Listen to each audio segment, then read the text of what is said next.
अस्सलाम वालेकुम नाज़रीन, खबरें शामिल करते हैं कराची से। डिस्ट्रिक्ट कोरंगी टाउन में तमाम बचत बाजार खत्म कर दिए गए।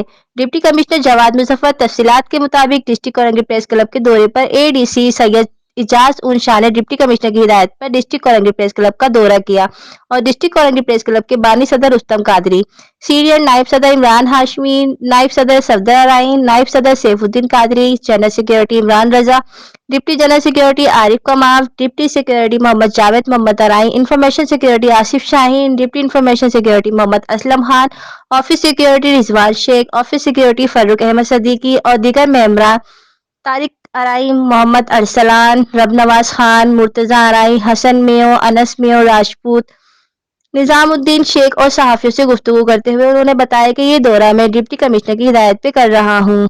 डिस्ट्रिक्ट कोरंगी के जारी करदा बचत बाजार के इजाजतनामे मनसूख कर दिए गए हैं। इस मौके पर डीएमसी का वर्कशॉप का दौरा किया। District football Korangi press club गिराई गई दीवार का भी दौरा किया।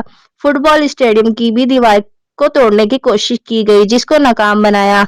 इस सिलसिले में तफसीली ब्रीफिंग दी गई। इलावा अजी कोरंगी टाउन के चेयरमैन नईम शेख ने डिस्ट्रिक्ट कोरंगी का दौरा किया। सहाफियों से बातचीत करते हुए नईम शेख ने कहा कि प्रेस के क्लब के मसाइल के हल के लिए मैं मुकम्मल पहले रोज से ही साथ खड़ा हूँ और खड़ा रहूंगा और जो मेरे इख्तियारात में वसाइल में इस्तेमाल करते हुए प्रेस क्लब के मसाइल हल करूंगा।